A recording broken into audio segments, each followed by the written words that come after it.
Hey guys, and welcome to a new video. Today, finally done with my league start, more or less, right? This time it took a little bit longer because I was doing a different approach on the league start as I usually do.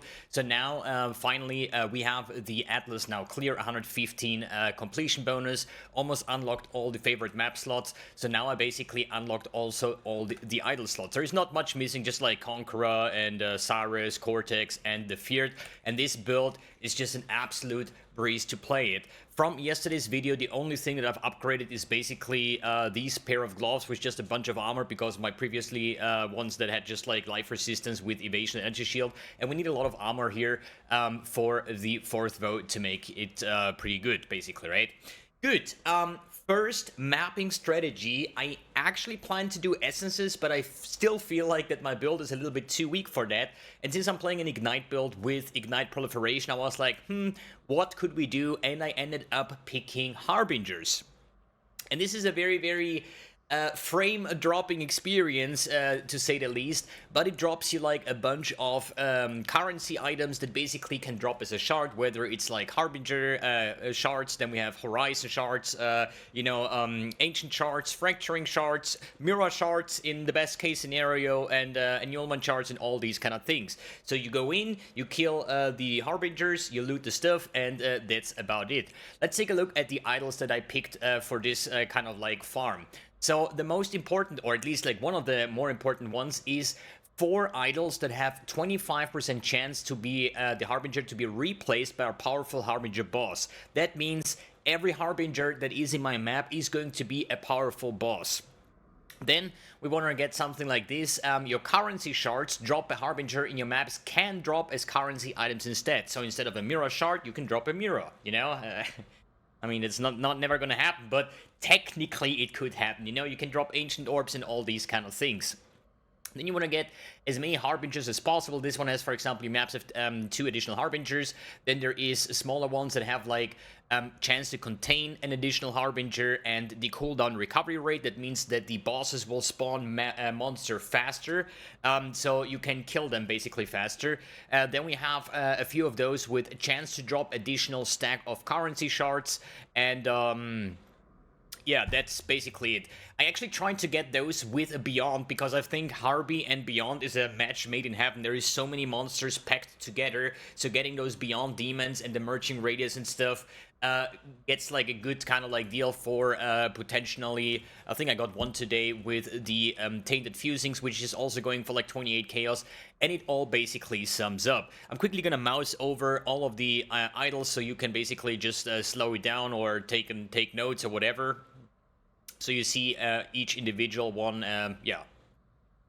And for the unique ones, I'm actually running 2 of those, which is the Singular Focus as well as the, the Eldritch Gaze. So we're running this with the Blue Altar. So let me quickly do a little bit of Tetris over here, and hey, that looks amazing. So I'm not really sure which kind of map we are running, just because it doesn't really matter too much. I do have the Blue Altar, so something like Jungle Valley would definitely make sense. At the moment, I think I'm running like City Square, but I have not really gotten anything big out of it. Maybe I currently favored the Defiant Cathedral for the potential Apothecary drop with the Nameless Seer. Once I find them a Nameless Seer, then I can scry the map into something that I want to play, maybe like Strands or something. I haven't really made up my mind, but you want to get like a layout where you're not missing out on a lot of monsters and don't backtrack too much. So at the moment we're doing City Square. Then I'm running 1 Harbinger Scarab of the Warhordes and 4 Harbinger Scarabs, just to add more and more and more Harbies. So now we're gonna get like, I don't know, like 15 big Harbinger bosses, and we're gonna obviously run this with the Harbinger node over here. The Eater of Worlds is in there, and activate and log in. So I gotta say, the biggest lifesaver here for these maps is first of all, chance to avoid being frozen, as well as the Defiance of Destiny. There is so freaking many monsters, and my PC is kind of having issues with the frame rates on these. So you're gonna see my life bar being like a complete punching bag, more or less. But Defiance of Destiny is carrying that quite a lot. For the build that I'm playing here, This is a Leap Slam Ignite box Shaman. I've made a video about that one yesterday. And quickly check, just clicking on the altars. So you definitely want to have like a nice, what do you say, clearing build. I think Ignites do a very good job, but it could technically be better because for some reason these apparitions, these like ghosts, oh god, there is so freaking many monsters. Maybe we can even get more. So what I try to do is leap slam from one pack to the other because of the internal cooldown of monsters spawning more or less, right? So I'm just trying to, yeah, not get completely junked up, but luckily my build is built very defensively, so all these kind of things are not really the worst to encounter. We're also gonna get beyond demons and beyond bosses, and yeah, it's like a fine little mix. So if you're running like on a one divine budget or something, this might not be the strategy for you, especially since the the idols are not the cheapest. So as you see over here, we have a Beyond boss. The first Harby is already dead. If I press Alt, there is so freaking many shards. It's absolutely ridiculous. And I already started to hide certain things like, you know, Orb of Horizon shards and something like that. I don't think that this is valuable whatsoever. Because even the Horizon Orb, so you pick up so many items, and in the end of the day, the thing is like worth like a quarter of a chaos, so why even pick this one up, right? And obviously on this map showcase, I'm not gonna pick up anything unless it's like a mirror shard, obviously, and then you see like these big freaking explosions with lots of currency. And I do highlight the Chaos Shards as well, obviously Ancient Shards and stuff, but I think Chaos Shards is not to underestimate because you're gonna drop a lot of those, so probably I would say maybe 20 to 30 Chaos Orbs coming from the Shards as well, which is basically paying off for all the Scarabs used, more or less, right? So everything else is basically pure profit. You're gonna self-sustain the maps with the singular focus, so it's just like a very fun mapping mechanic in my opinion, because it is kind of straightforward. You go in, you kill the Harbingers, you loot the currency items, and that's about it. And in the end of the day, converting the currency, the annulments, the ancient orbs, whatsoever in bulk, either on the trade website or on Kingsmart. So you know, it's like not really too much to min-max, right?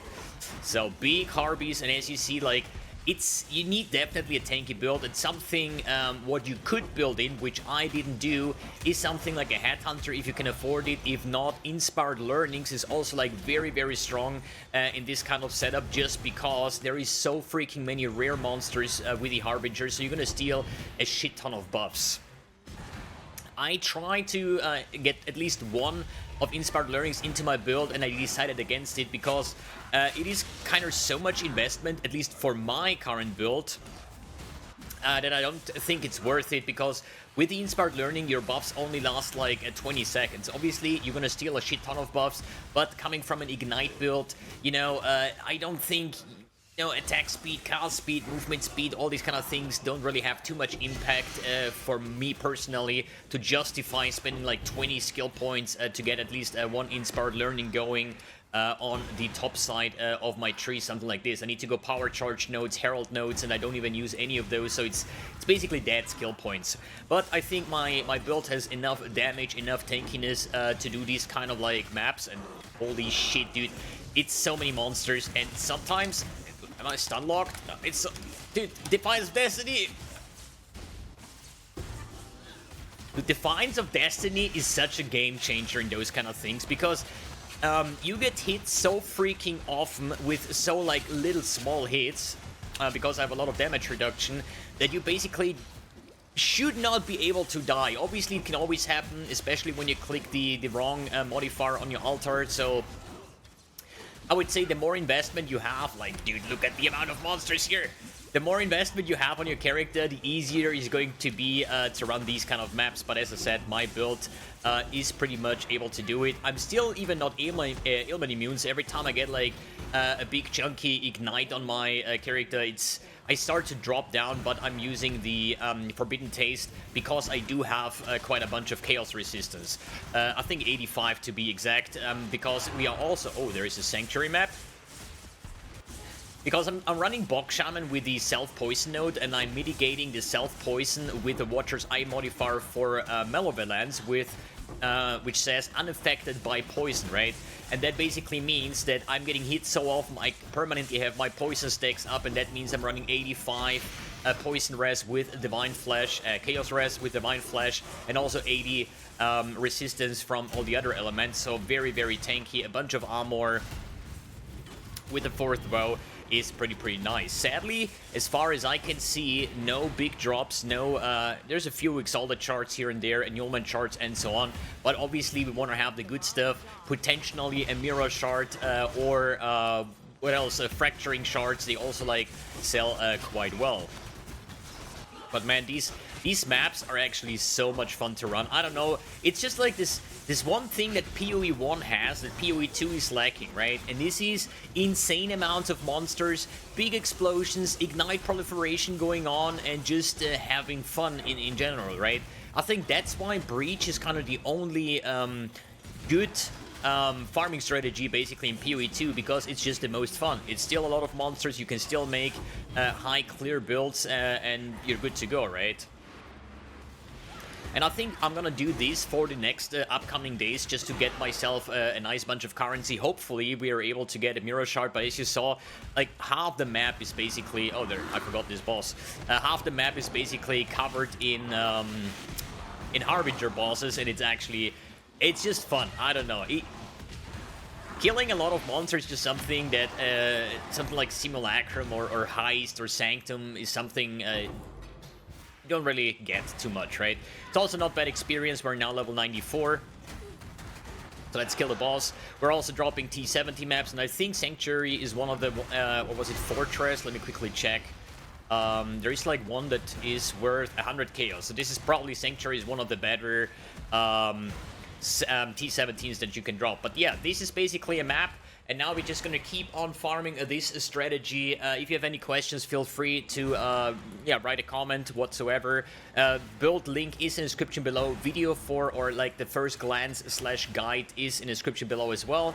And yeah, guys, thanks for tuning in. Thanks for watching. I'm gonna pick up a shit ton of loot now, and see you in the next video.